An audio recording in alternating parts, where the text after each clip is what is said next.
Yo, what's happening, man? What's happening? Welcome back. Welcome back. We are here in the building. Y'all pull up. I appreciate all y'all pulling up on me, man. Shout out to everybody that checked me out in Baltimore this past weekend. You could see that set. Um, you could see that set on what the hell? Oh yeah, you can see that set on YouTube. Y'all go to YouTube, check that out. We also at 85,000 subscribers on YouTube. And my job as a comedian is to build this shit brick by brick and not beg. You know, we niggas be begging and shit. A lot of you niggas is begging, like you on your knees, you're begging. Quit the fucking begging and do the work, okay? Stop all that goddamn begging, bro. You ain't gonna win from that shit. Can't no nigga put you on but you. So remember that. Look to your neighbor and say, can't no nigga put me on but me. But it's been good, man. It's my tea. I'm drinking this turmeric tea that my mama sent me. Really, really good. I got the W on there for Walker. And and this Sunday, I'm gonna be at the Helium Comedy Club, January 11th. Right there, if you click, I don't know how y'all scan that, but that QR code will take you right to that link to get those tickets. We are at a low ticket alert. Low ticket alert. Let me say that for the people in the back again. There is a low ticket alert in Philly at the Helium. And that's during the game, man. So shout out to everybody been pulling up on me, man. I appreciate all the people, all my people that rock with me, because y'all are all that matters. Fuck the industry. Fuck all that dick holding and trying to get up under a nigga. It's just me to my people, man. So a cheers and a toast to all of you who allow me to live in my truth and do what I do. Now, we got a few things we're going to cover today. I'm going to just name all the topics we're going to go over today. So Diddy, it looked like he might be free. He just got accepted into the First Step Act. There was a woman in Minneapolis who was deleted by ICE. Dr. Oz is supporting alcohol. This whole Rich Paul thing on LeBron, and Donnie Mcclurkin. We're going to discuss Donnie Mcclurkin. So the first thing we're going to go over today is it looking like Diddy might possibly get an early release because he is a first-time offender, and as well as the First Step Act. So let's just look at that. Let's cover that and see what they're talking about and see what's going to happen with that. Okay.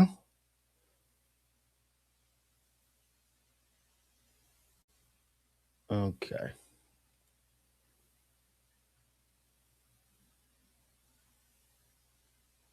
Okay. It's a recidivism act.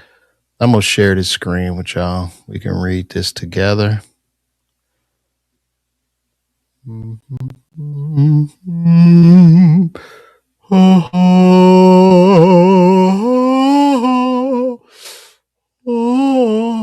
I should play my jazz in the background. I should start doing that again. So Sean Diddy Combs is eligible for sentence reductions under the First Step Act due to his participation in federal prison programs like substance abuse treatment, which allow inmates to earn time off their sentences, potentially shortening his 2028 release date by participating in recidivism reduction programs, a key component of the FSA. The act aims to reduce recidivism by assessing prisoner needs and placing them in productive activities and programs, potentially leading to earlier release for good behavior, as Diddy lawyers are highlighting in his appeal. So the recidivism reduction programs, FSA mandates the Bureau of Prisons to assess inmates and place them in programs to reduce risk of reoffending. And I don't even,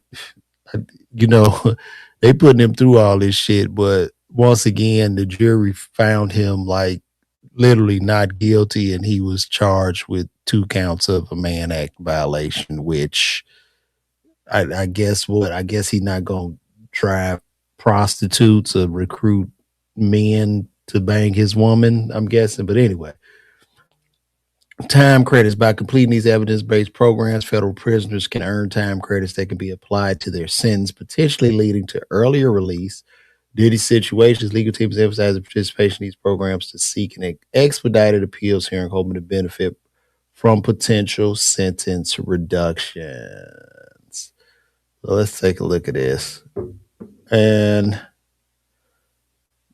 yeah, according to multiple sources, a former billionaire who spoke to me to take out Diddy has officially been approved for federal government's First Step Act, a prison reform initiative that allows eligible to earn significant time off their sentences through good behavior.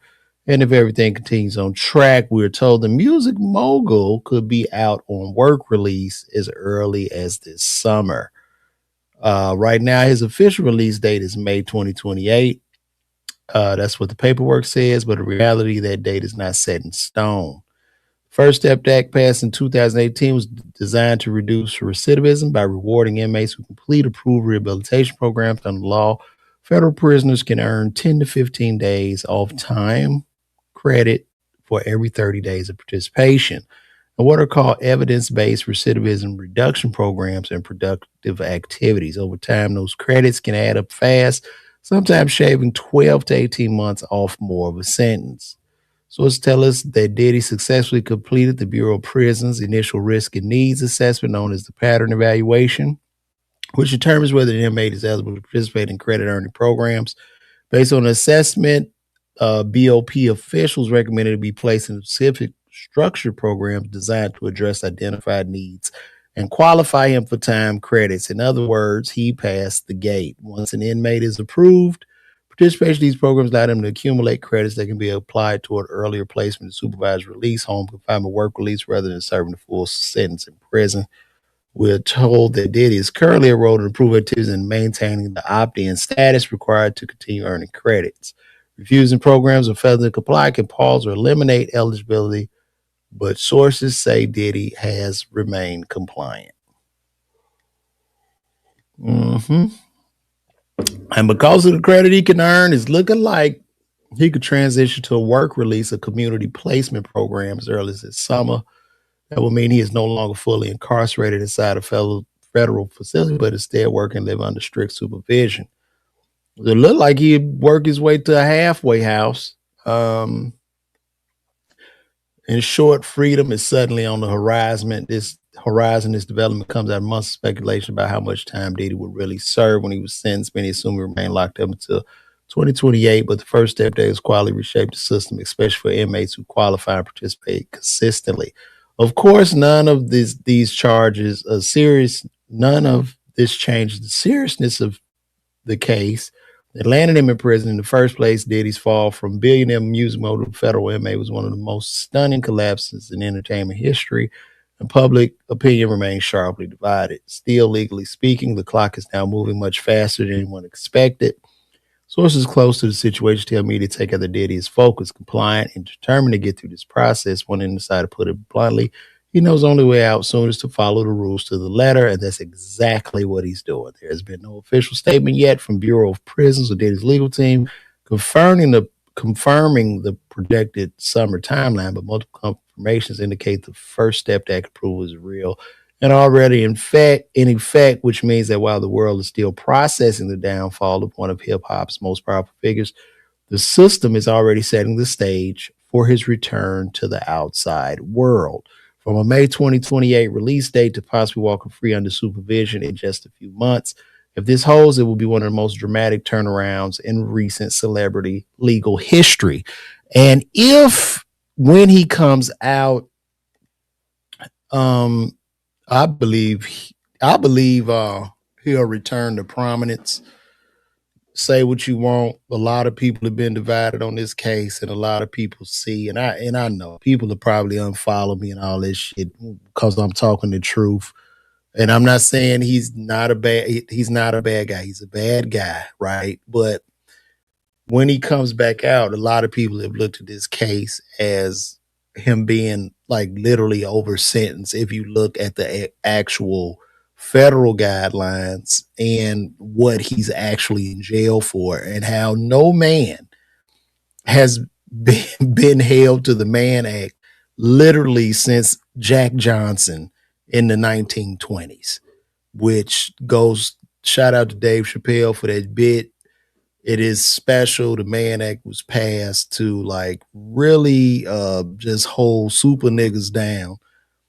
So he'll be out soon. The man is really in jail for 5 years for being freaky. And but I'm sure this helped save his life because the drugs and all that stuff he's doing, it probably helped him to pump the brake and see clear. That I pray that when he returns to society, that man, he just focus on his family.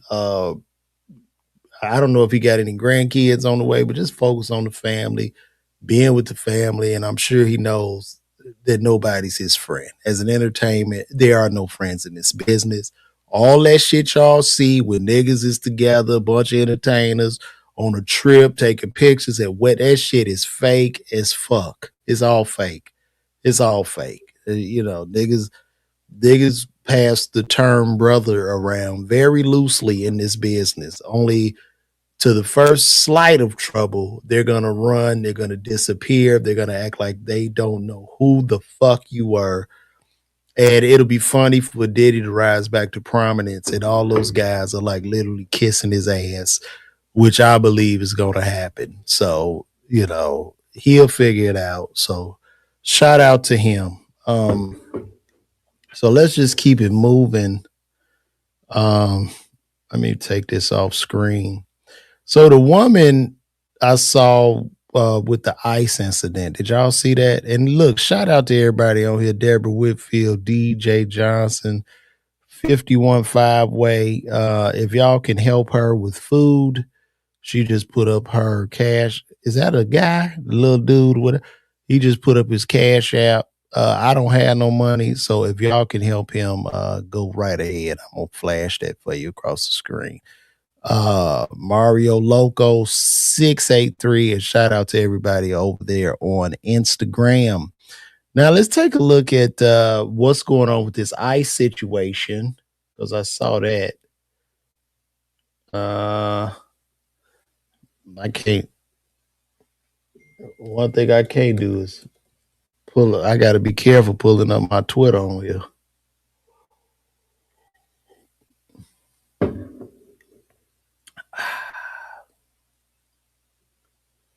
Mm-hmm.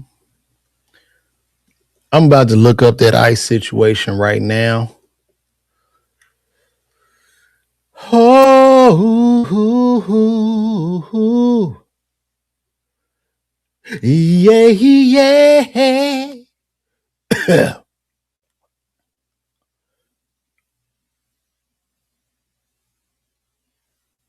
I want to see that.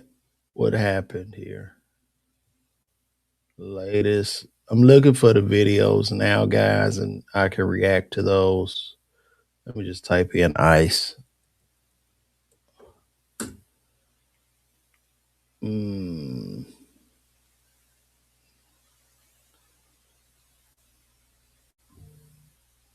Oh Lord, that is terrible.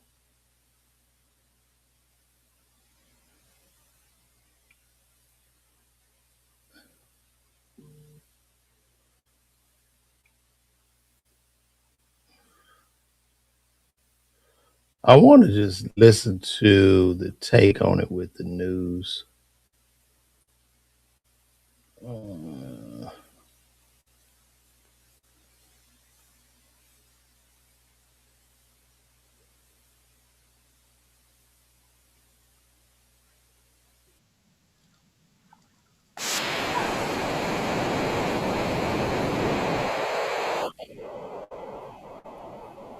Oh Lord.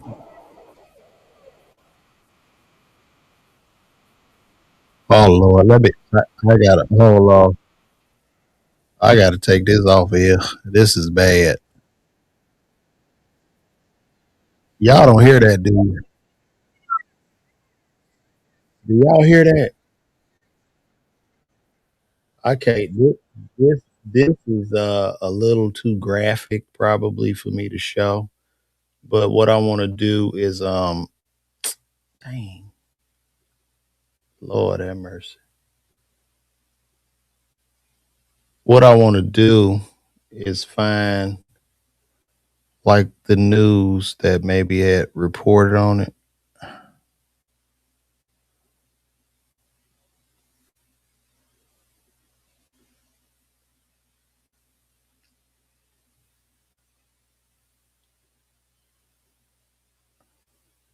Let's see. Oh, where did y'all go?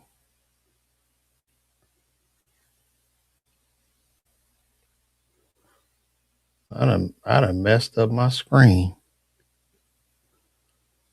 Let's see here. Let me go back in the stream yard. Where did y'all go? I don't want to enter the studio twice because then I'm gonna get dog.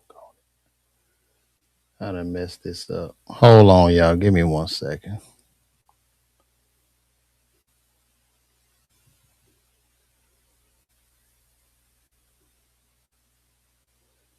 Mm,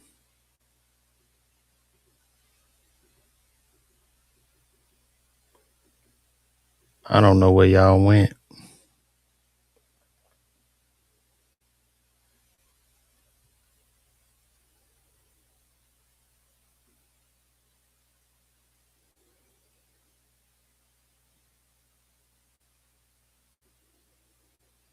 Mm,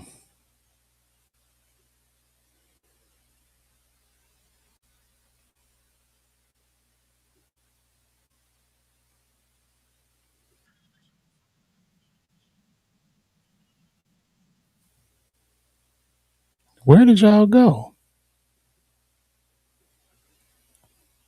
Where is everybody? No. Oh, my bad. Sorry, y'all. All right. Let me go back. I'm gonna pull this up. I gotta pull up the news clip because that is just too graphic for me to show what happened. I just want to get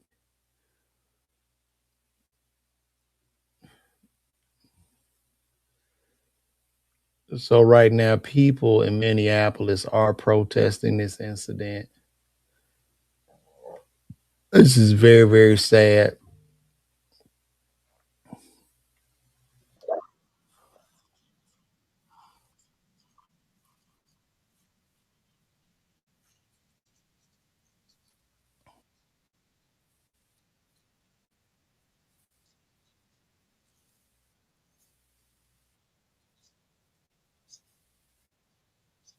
In Minneapolis, but all over Can the y'all country hear that? in an effort to obstruct lawful federal law enforcement activities. This is not an isolated Can y'all incident. hear him We have had talking? hundreds of car rammings against. Can y'all hear the news talking? Let me know if y'all can hear the news talking. You can hear it? Okay, cool. So let me rewind this real quick. Let's see. What strikes me is, first of all, it's extremely sad and unfortunate that someone died. I mean, the political fighting and disagreements aside, it's terrible. You don't want people to die in law enforcement situations or otherwise. But it strikes me that we are undergoing an epidemic of political vigilantism right now. Why are people showing up in vehicles, in convoys, not just in Minneapolis, but all over the country in an effort to obstruct lawful federal law enforcement activities?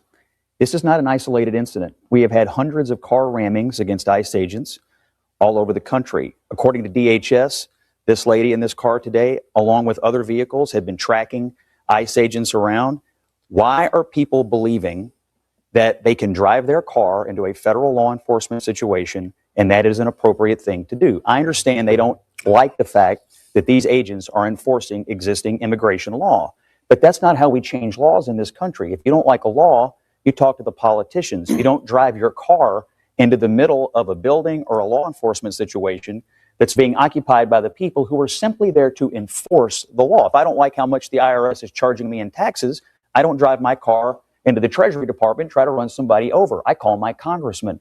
Political vigilantism is being encouraged by Democratic officials like the Lieutenant Governor of Minnesota, Peggy Flanagan, who earlier this year told people to, quote, put your bodies on the line, and Tim Walz calling these guys Gestapo all year. What do you think happens when you radicalize a base of people about this? I'm going to say this. This is a rather very sad and unfortunate circumstance.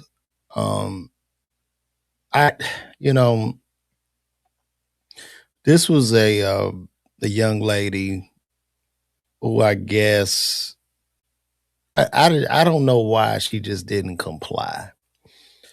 And I'm gonna say the same thing that I tell black people: just comply, comply or die. And in this particular situation, which is very, very unfortunate, I guess she thought they wouldn't pop her based off of her color or something. That's what I would guess. But it's very unfortunate. I did watch her like move the vehicle. I saw the ICE agent just get to shooting because in that second, well, I'm gonna say this. It was a little bit because I did see her like trying to drive away, but he just started shooting, right?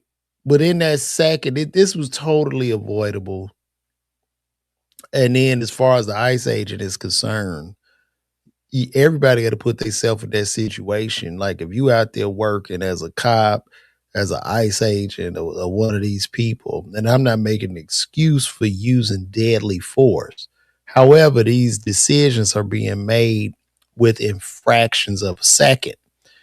So it was two agents out there. The agent trying to tell her, get out the car, whatever, stop. She starts driving the car. The one agent sees her driving the car towards him. He begins to shoot. Well, he pulls his gun, shoots one time. Then she turns the car. Now, with her turning the vehicle, which appears to us that she was leaving, does the agent know? Could she be turning to put it in reverse or whatever to use that vehicle as a weapon? In this particular case, it's very unfortunate, but I'm gonna have to say, man, she kind of bought this on herself, and that's just what it is. It's unfortunate. I don't know what to tell you.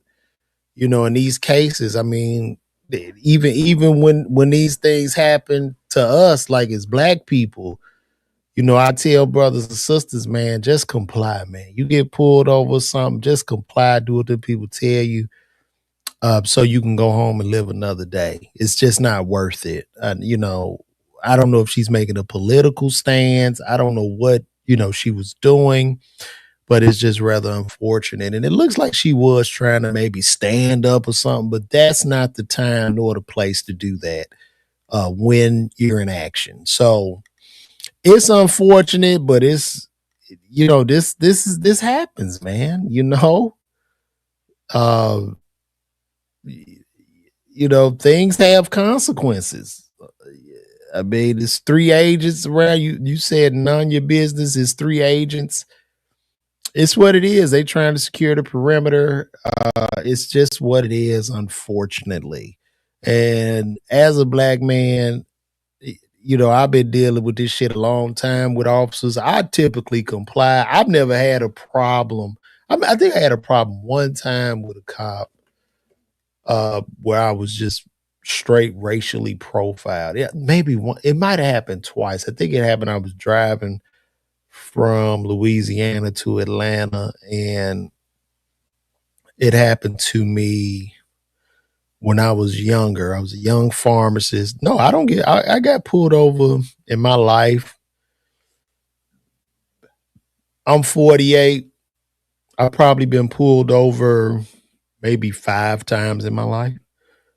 Um, but one time when I was young, this like 2000, I want to say this about 2003. I was a young pharmacist. I'm like 25, living in Atlanta. I bought me a Escalade, you know what I'm saying?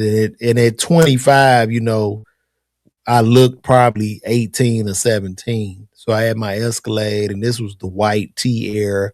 I had me a really fresh white tee with some crispy white Air Force Ones with them dark denim polo jeans. I don't know if y'all remember those. And I had my Escalade, and I'm driving on full industrial black Escalade. And a cop, I was pulling in the subway, and the cop pulled in behind me and turned his lights on. It was some shit out of a movie. And he gets out of the car. He's like, "Do you have drugs in the car or guns, whatever?" I'm like, no, I'm gonna ask you one more time.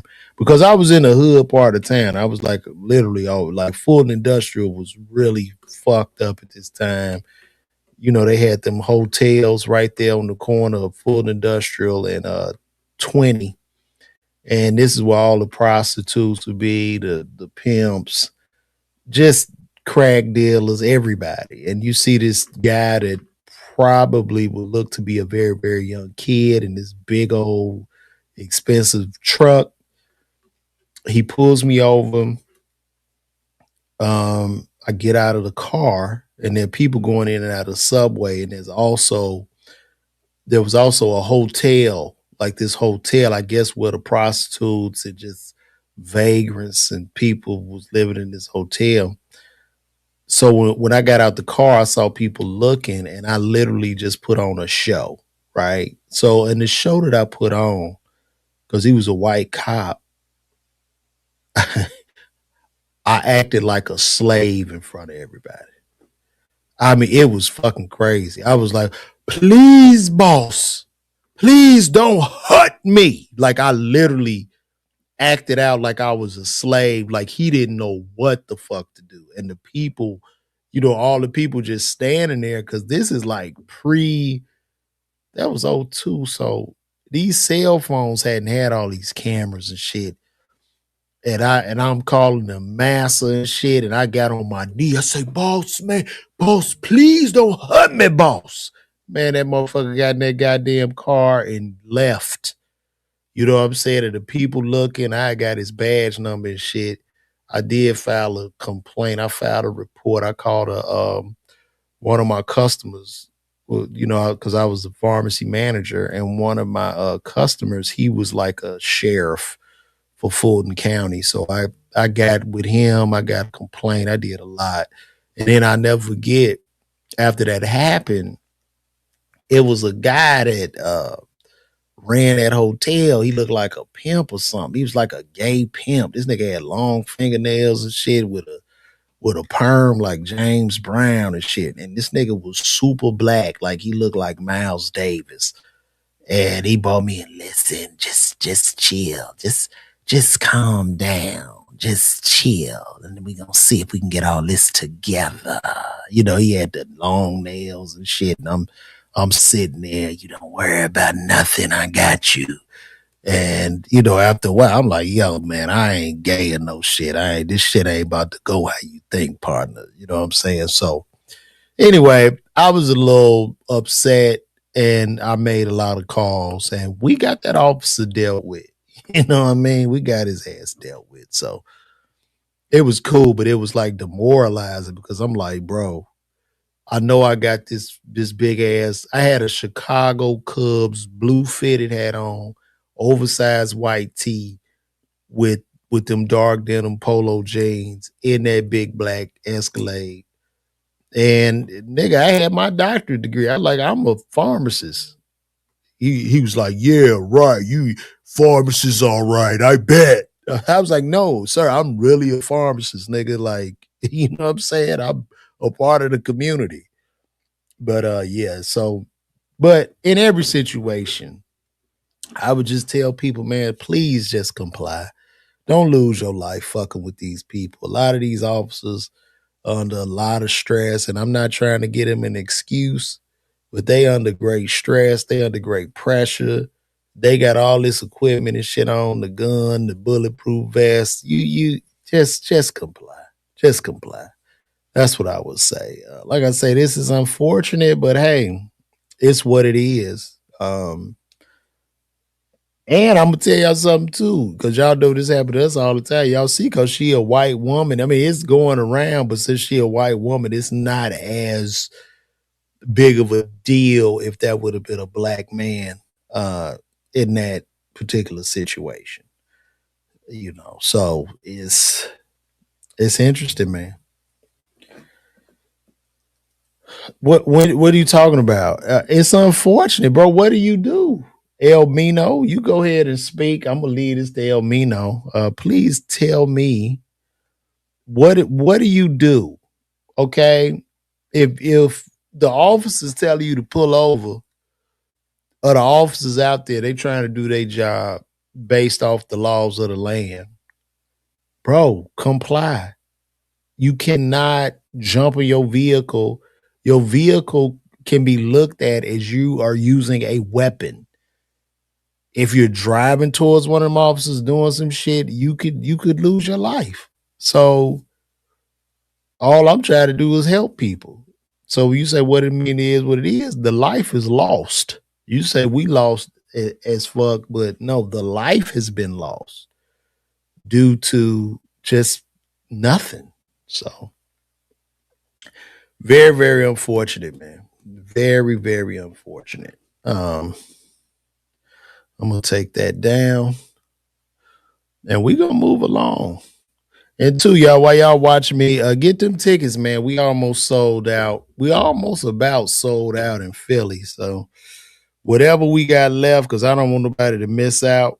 You know what I mean? Whatever we got left, please get those tickets, and we gonna keep rocking out. Let's see.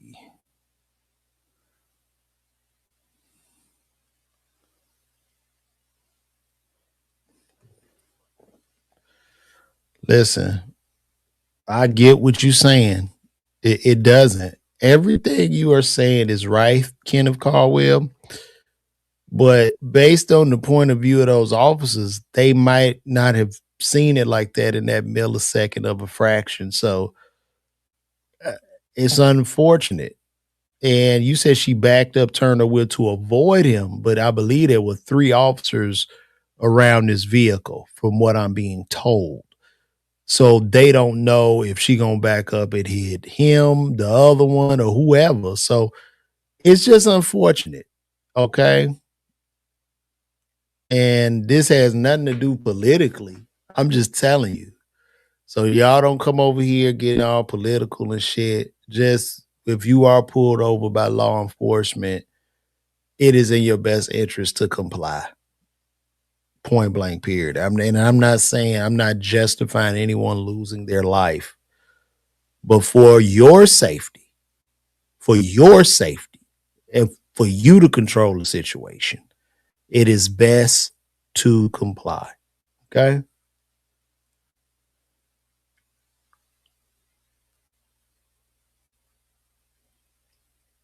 Like you like see you being divisive. A lot of mag sports think that ice shooting that woman is funny. That case, the liberals. Yeah, I mean, I'm on either side. I think if you want to make fun of this, Charlie Kirk or whoever, do your thing, because we live in America and it's free speech. Well, look, all I would have wished was that woman just would have complied or just not done nothing and could have gone back home to her family. That is my greatest wish. But unfortunately, that didn't happen. So I don't really know what y'all want me to say. Should we go to riot? Are they going to burn down Minnesota? I don't know. I don't know. I don't know. So, dang. Oh my goodness. I keep messing this up.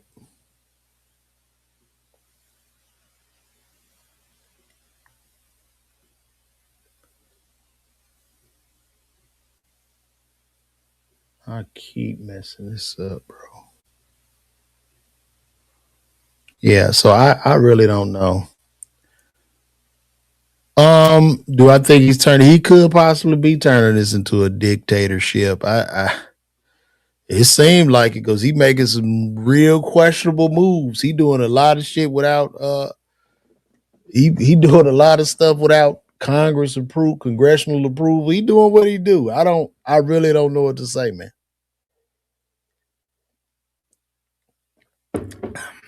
I think both parties are not necessarily benefiting the people to a large extent on both sides. So I really don't know. It's quite sad though, man. Quite sad. I want to look up something real quick. I want to show y'all.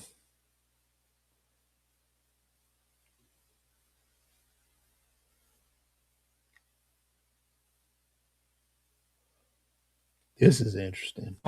Secretary Kennedy or Dr. Oz, could you explain the science behind the new language on not saying 2 drinks for men and 1 drink for a woman every day would be healthy, and whether or not the industry had an impact on the language? Now, before I play this video, I'm gonna let y'all know something. So, the alcohol industry has been taking a hit because the young folks aren't drinking. So, the alcohol industry lost about $8 billion. You know what I'm saying? So let's listen to what Dr. Oz has to say about drinking. One of the changes that was made had to do with alcohol. Secretary Kennedy or Dr. Oz, could you explain the science behind the new language on not saying 2 drinks for men and 1 drink for a woman every day would be healthy, and whether or not the industry had an impact on the language of moderation versus just saying alcohol is not healthy and you shouldn't drink it? So alcohol is a social lubricant that brings people together. In the best case scenario, I don't think you should drink alcohol, but it does allow people an excuse to bond and socialize. And there's probably nothing healthier than having a good time with friends in a safe way. If you look at the blue zones, for example, around the world where people live the longest, alcohol is sometimes part of their diet. Again, small amounts taken very judiciously and usually in a celebratory fashion. So there is alcohol on these dietary guidelines, but the implication is don't have it for breakfast. Right? This should be something done in a small amount with hopefully in some kind of an event that might have alcohol added. But the general move away from 2 glasses of men, 1 glass of women, there was never really good data to support that quantity of alcohol consumption. That data was probably primarily confused with broader data about social connectedness. It just sounds like to me, he should have just. This seems like an ad for the liquor companies. I mean, he should have pulled out like a bottle of Tito's and had a drink while he was saying that, or he could have said, "Yo, this message is sponsored by Tito's and Crown Royal." It's obvious the alcohol industry is losing because the kids aren't drinking. They're not drinking. Maybe these kids are more health conscious. I like to take me a sip every now and again. And also too, alcohol is poison at the end of the day. So you poisoning your body, you putting a lot of chemicals in your liver, you shocking your system. It's not really good. It's really not good. So, but I just find it ironic that with the alcohol industry hurting like that, he would say this. And this is for dietary guidelines for Americans. So he has literally put alcohol as a part of dietary guidelines for America as being a social lubricant. At this point in America, we might as well just legalize cocaine and make the tax revenue from it. Literally, like, what are we doing? What's going on here? Because it's just no difference. So that was quite interesting. And we're going to move along.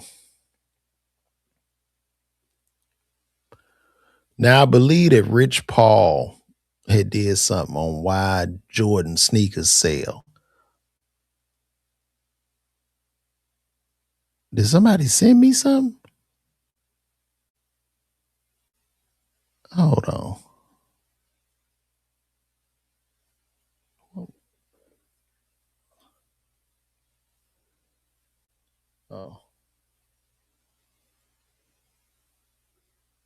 Oh, hold on, y'all. Yo, shout out to Ari the poet. Man, my brother, you came in with it. That boy came in and dropped the bag on me, man. You came in and dropped $100 on your boy, man. We in here fellowshipping, man. Thank you so much, brother. I appreciate that, man. And man, I hate you missed it too, but I do have one of the shows, and I'm gonna put the other ones up. But I put up one of my good shows that is on my YouTube page right now on LeVar Walker TV. So yeah, bro. I come to Baltimore every year, and Baltimore always shows love. So once again, thank you for the super chat. And I appreciate that from the bottom of my heart, man. Y'all just don't know how that really like energizes me to keep going. Because sometimes things do get rough, money gets low and shit. And you know, I look at my lab coat like, am I doing the right thing? And when y'all show up like that and just bless me, it really like, bro, you got to keep going. I believe that's a way of God talking to me through you, bro. So thank you for that, man. For real. Thank you, bro. Straight up. I'm gonna keep this thing moving. I saw where Rich Paul has been going on this he's been going on somewhat of a media campaign for LeBron and just trying to somehow explain how LeBron is better than Jordan. And I get it, Rich Paul. Like, I understand you, that's your man's. I understand the unyielding loyalty you have to LeBron. I understand, you know, LeBron bought you from selling a jersey to being the super agent that you are to finding Clutch Sports. But bro, come on, man. Just say you on the payroll. But I guess, and then look, stick to your script because you don't need to lose no money and relationships for other people. But what Rich Paul is saying is absolute cap. And I'm like, dude, you're tripping, bro. Like, Rich Paul is just capping. I don't know if I can use this Joe and Jada podcast. Hey, to get a ticket to that Helium show, you in Philly? Are you in Philly? You can get that ticket right here, man. Literally, if you can take a screenshot of me right now and then just, or if you got your phone and you watching it, you probably watching this on your phone. Or go to Heal and go to LeVarWalker.me and you can buy the ticket there. Yeah, you can get the ticket at www.levarwalker.me. Yeah, you can get it right there. Get that ticket at LeVarWalker.me. Or somehow, I'm guessing you can screenshot this and you can get that ticket through this through that QR code that I got up top on the screen. So I don't know if I could play this. I want to play this thing with Rich Paul because he been going in. Let me see. Oh, I got it. We gonna watch this. We watching this together. Let's watch this together. We have y'all. Brand Jordan or Michael Jordan at this time. Michael Jordan had two really, really, really great partners. One in Nike, of many, but these are two. Let me Learner.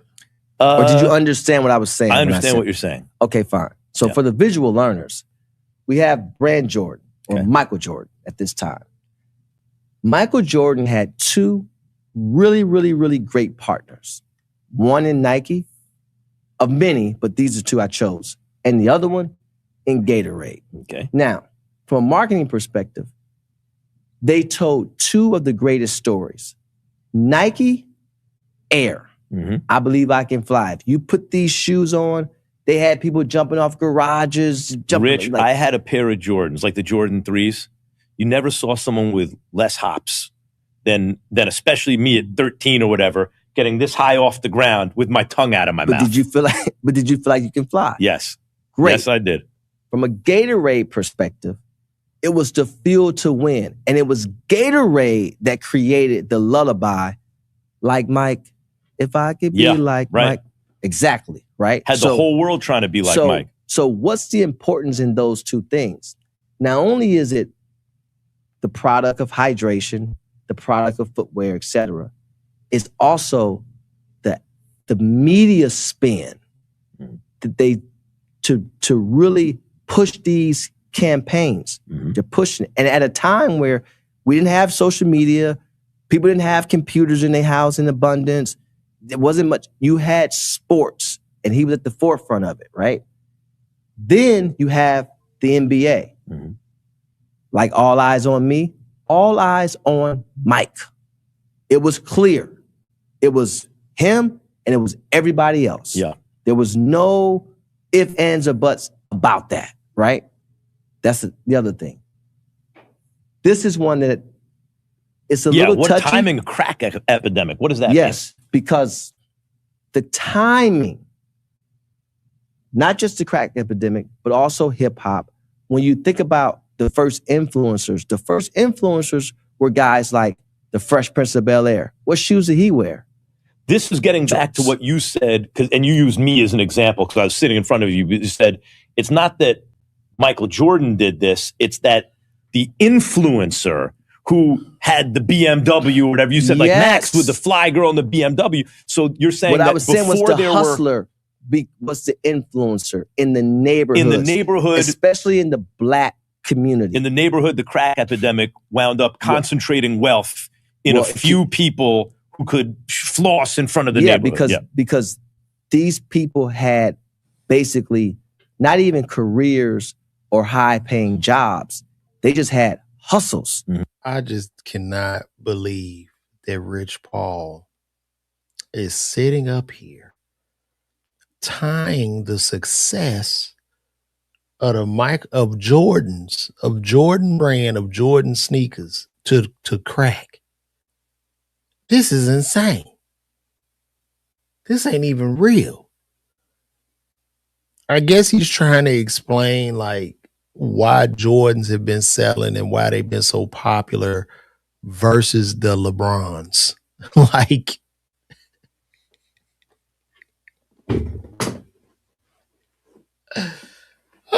this is crazy, dog. This boy be working overtime. He play position well. One thing about Rich Paul, he plays position. So now when you bring forth the crack epidemic, it created a revenue stream amongst a group of consumers that, number one, would have never had that dollar to spend, and they damn sure wouldn't have had it to spend. You saying is facts, bro, but here's the thing, dog.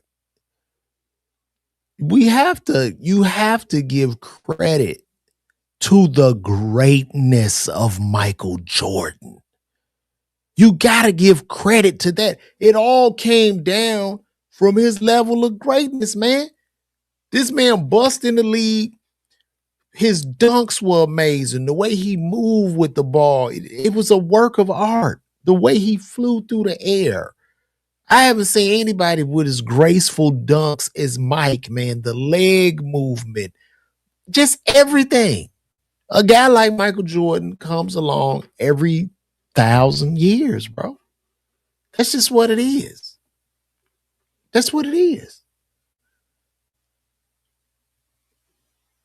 Been excessively. So when you And you're saying because crack was more accessible, cheaper, et cetera, it had a different effect than, say, no, I'm heroin. saying that, bro, let me tell you something, man. Let me tell you something, dog. I'm from Chicago too, bro.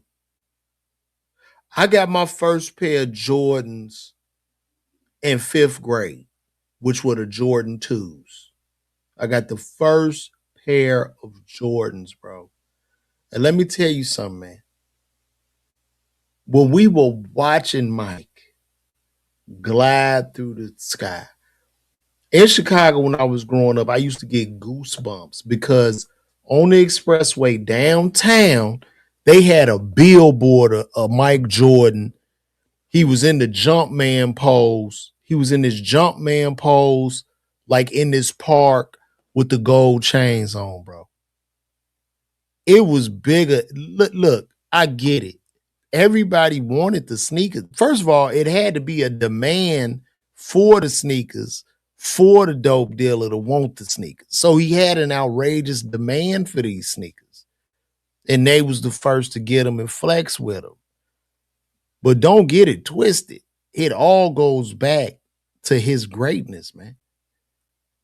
It all comes from that. All this falls down from his dominance on the court and from him being the GOAT, bro. Don't get it twisted. It's not that simple. You know what I'm saying?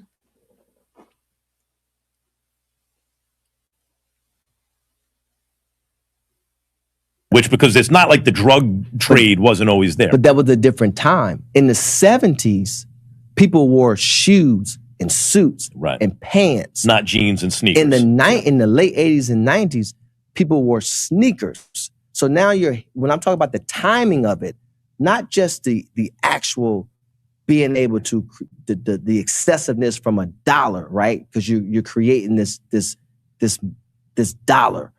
But at the same time, it's also the thing of choice, the actual thing of choice. Because the idea of like social media influencer yes, is like what you're saying is pre-social media influencer. There were still social influencers.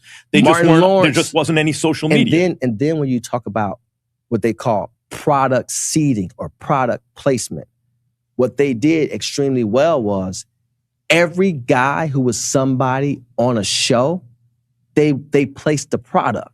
So you couldn't see it on Instagram. So where'd you see it? TV. Oh, I saw in this episode of The Fresh Prince or this episode of Mark. Yeah, but the thing is, what he failed to realize, they was placing hella products, bro. The Jordan sneaker was desired by many. It wasn't just them placing it. It was already desired. Everybody wanted to be like Mike, man. Everybody. And then you heard it in the music.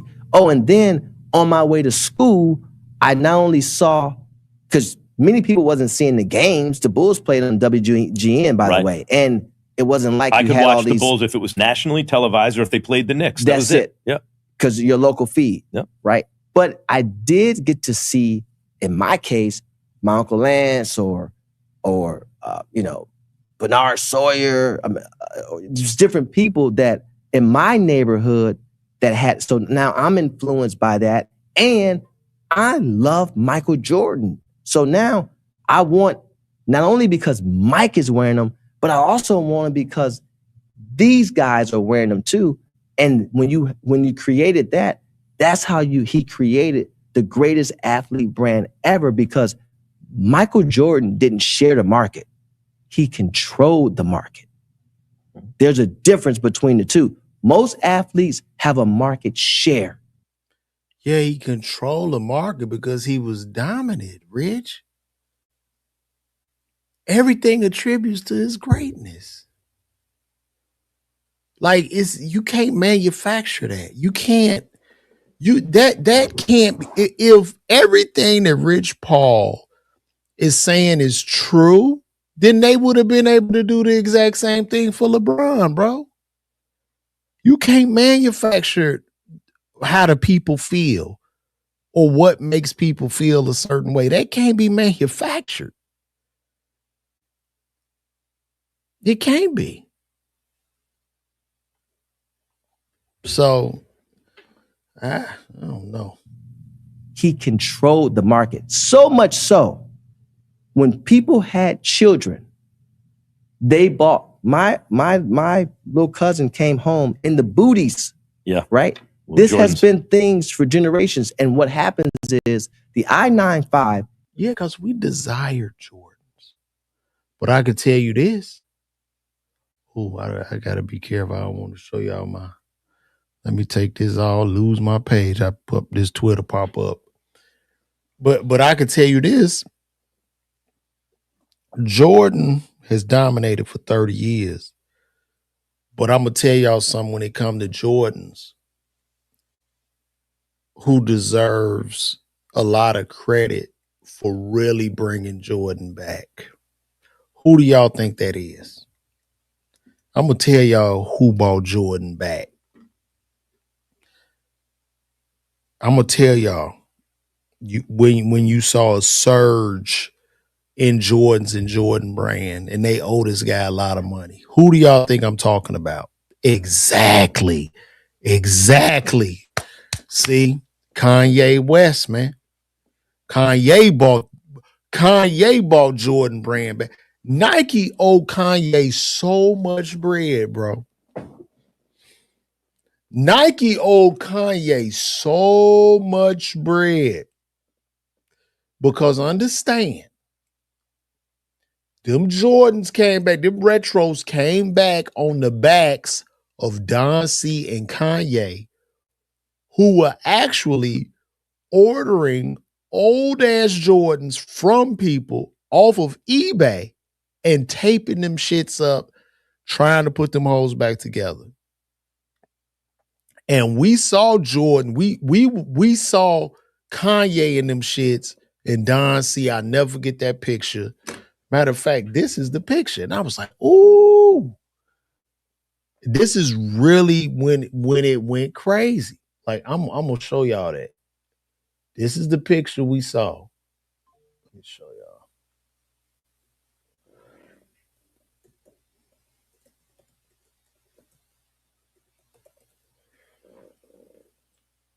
I'm trying to see. I don't know what year that was.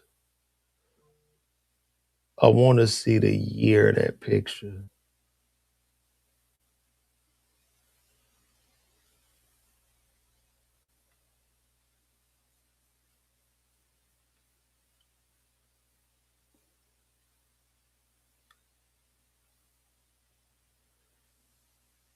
Matter of fact, Kanye was in them retro. Kanye.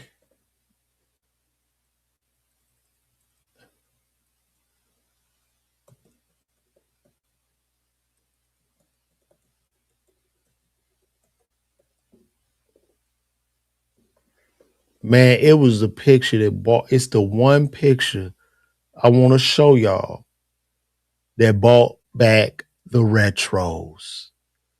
Because in 97, see, I went to college in 95, 96, 97. We really wasn't thinking about the retros. We didn't start thinking about them joints until,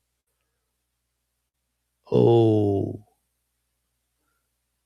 it was early 2000s where we saw Kanye and Don C in them joints. And then them joints started going crazy. Nike fired up the machines and started making them joints, and you saw lines. Because, and this is one of the pics here. I'm gonna show y'all this. This is one of them pics when Kanye had them Jordan. He had on them Aqua 8s. And bro, hip hop definitely brought back Jordan with a surge, because then the sneaker culture really hit. Because now Generation X, my generation, we are the culture of sneakerheads because we were the culture of kids whose mamas was like, no, I'm not paying no $100 for no gym shoes. So we got of age and could afford to buy us some of these sneakers. We lost our damn mind. That's what happened. The new mics, bro, I only wear the Tinker Hatfield Jordans, bro. The newer mics, I don't mess with. Like, they not cold. Them newer mics is ugly. Michael Jordan been printing all this money off retros, bro. Matter of fact, I think this is the picture. This, damn, where did that picture go? Look at that. Look at that. Y'all see that? That picture right there. Because that's when he was putting out that pastel line. Yep. Kanye Air Jordan Aqua 8. Let me see.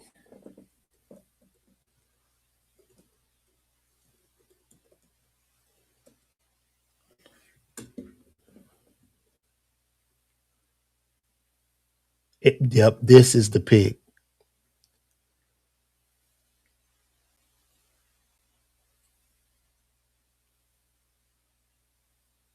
Dang.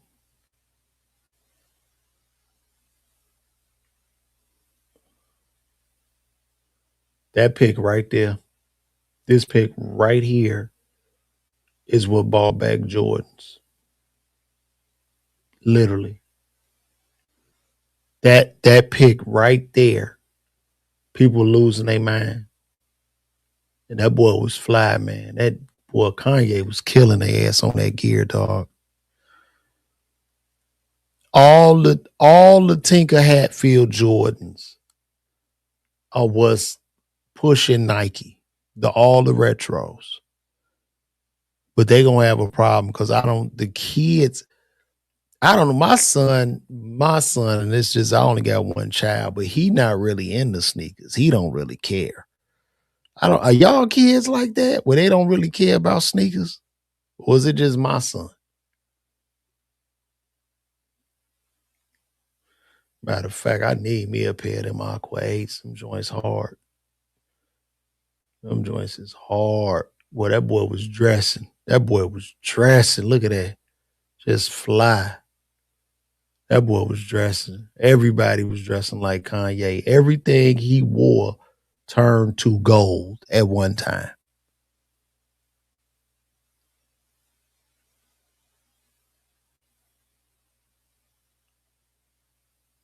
Yeah. Everything Kanye wore turned to gold at one time, bro. He got the LV bag with that boy was fly, man. He was fly. They was all fly, man. Kanye, Virgil Abloh, Don C, all of them boys was, they was killing it. Okay. We're going to move on, guys. Let's get on to this Donnie Mcclurkin.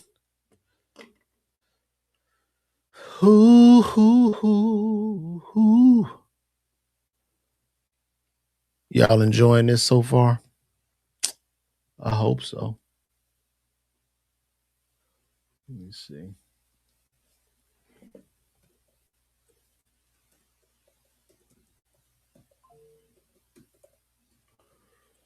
Let's see what we got. Donnie Mcclurkin.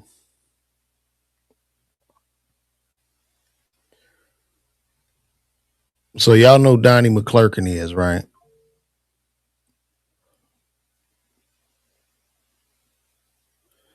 Yeah, my son don't care about no sneakers, bro. I done bought him all. I done bought him sneakers, man. He don't be caring. Like, nah, Dad, I just wear these. These more comfortable. That's what he can tell me. It ain't about. It's no fly at all. Nothing. Like he just want to be comfortable, Dad. I just throw these on. Don't care. So Grammy-winning gospel singer Donnie Mcclurkin accused of sexually abusing former assistant in a lawsuit. So a man filed a lawsuit on Friday, January 2nd in New York County Supreme Court against Donnie Mcclurkin, claiming that the singing pastor sexually abused him for several years. In the complaint obtained by People, the man claimed that he worked as a personal assistant for Mcclurkin, and that the singer molested him at Pray the Gay Away sessions. So Donnie Mcclurkin molested the man at the Pray the Gay Away. Let's think about that. The Pray the Gay Away sessions, and assaulted him several times in the years after. McClurkin's attorney, Greg Lisa, called the allegations categorically false in a statement. So a lawsuit has been filed against Donnie McClurkin by a man who alleged that the gospel singer assaulted him for years. Giuseppe Corletto claimed a lawsuit filed on Friday, January 2nd in New York County Supreme Court and obtained by People that the singing pastor 66 sexually abused him for several years after their first meeting in 2003. McClurkin's attorney, Greg Lisa, told People in a statement that the claims made in the lawsuit were false. At no time did Pastor McClurkin engage in any form of sexual abuse, sexual coercion of Mr. Corletto. The attorney said the claims set forth in the lawsuit grossly mischaracterized their intentions, which occurred over a decade and some accusations over 2 decades ago. All these accusations are contradicted by the real facts. So pastor denies allegation and he's going to defend himself. Okay. Corletto claimed that he sought out McClurkin in 2003 in his church for guidance after struggling with his sexuality and faith, and alleged that the gospel singer assured him that he would help deliver him from homosexuality. I don't really get that. These churches, a lot of these churches just sit up and they condemn. Look, man, they are gay people. So a lot of these churches condemn these gay people. Your choir director's gay. The men in the band are gay. The pastor's gay. But nobody wants to accept these men as gay. So they end up pushing these men into the closet and they carry out certain devious behavior. Corletto claimed in a complaint that his abuse continued over the next 6 years, including at the church for the pastor preached. He further claimed in the filing that he had spoken to the church staff about the abuse, but no action was taken. Corletto struggled to process these incidents of abuse as both his abuse, as McClurkin was both his mentor and employer, making it difficult for him to speak out about the abuse he had suffered, the lawsuit stated. He also claimed in the filing that he resigned from the church in 2008, despite McClurkin allegedly coercing him to stay by noting that his deliverance and purpose was tied to the gospel. But he said in a complaint that the pastor tracked him down and assaulted him. Corletto further alleges in complaint that after one such alleged assault, McClurkin at a Niagara Falls hotel in 2013, McClurkin wrote him in an email apologizing for his actions, which was included in the file, in which he described himself as the epitome of a desperate, dirty old man. Corletto further claimed that he became suicidal and depressed following the assault and returned to the church briefly before finally cutting off all contact with McClurkin. So he kept going back to this abuser. Let's look up this guy. What is his name? Corletto. I want to go deeper with this. What I will say, pause. Giuseppe Corletto. Let me take it.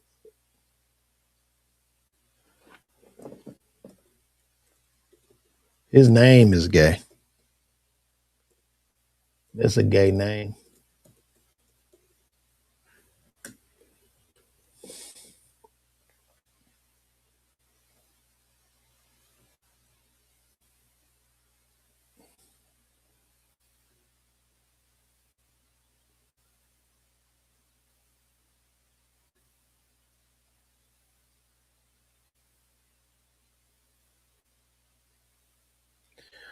So this is what really had me scratching my head, right?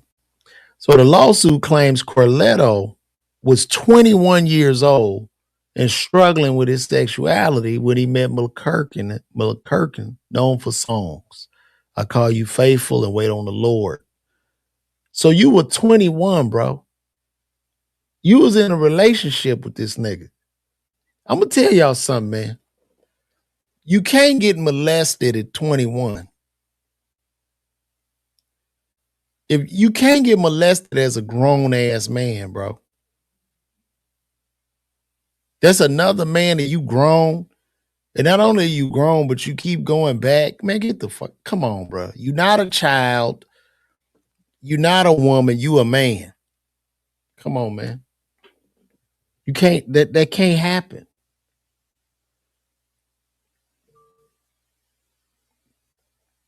And I guess they was trying to pray the gay away by using dick.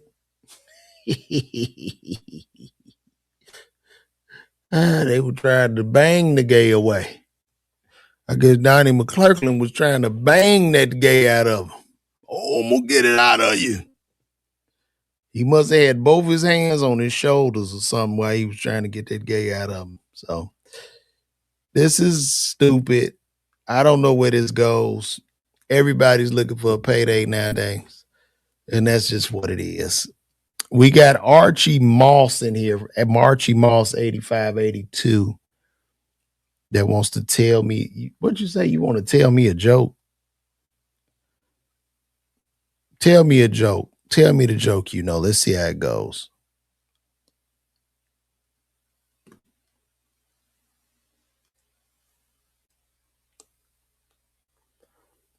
Tell me the joke, bro.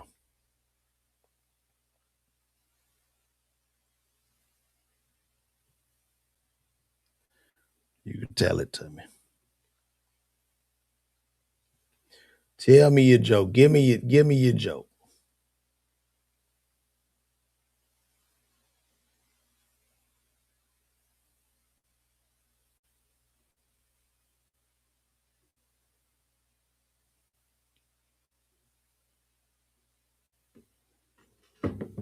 Hold on, let me see what he got. All right. What's the difference between a peeping Tom and a pickpocket? What's the difference between a peeping Tom? Somebody that peep. I don't know, Tom. I don't know, Tom. I mean, Archie, what is it?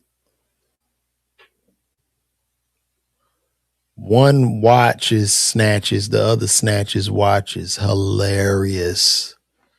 That was a good one. Oh,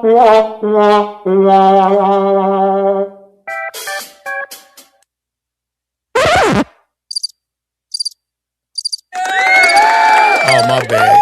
I was hitting the wrong buttons. I gave you crickets. I wasn't trying to be mean, but that was pretty good. That was pretty good, Archie. That was pretty good. Let me see. I hit him with the walk, walk, walk. Oh, my bad. I was hitting the wrong buttons. I gave you crickets. I wasn't trying to be mean, but that was pretty good. I'm about to get my ass up out of here, y'all. That's gonna end today's session. I'm about to start also to my shout out, man, everybody. David Harvey from the neighborhood. That's my neighborhood right there. Chatham, baby. Chatham, born and raised in Chatham, man. That's me from the soil. Shout out to my brother David Harvey out there, man. Thank you for tuning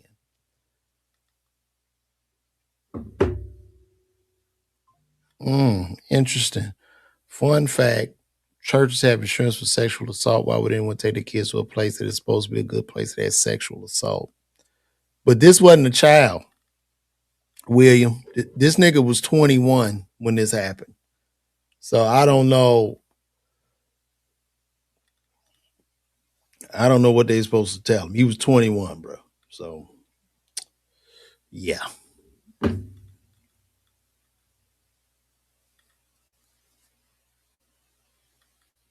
I already talked about Minneapolis. We went over that earlier, man. You got in here late, big dog. But I'm about to get out of here, y'all. Thank y'all for tuning in. Also, too, I'm gonna be setting up my Patreon soon. I'm gonna be taking y'all behind the scenes. Y'all come in my room where I do this at and see all this shit behind the scenes and just get to know me a little bit better on the Patreon, man. So thank you guys. Shout out to Ryder Poet again for blessing me with the bread today. That was good.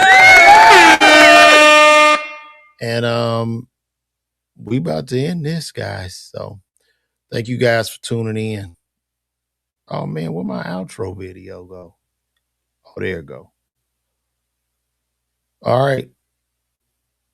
And I'm out. I'll see y'all tomorrow.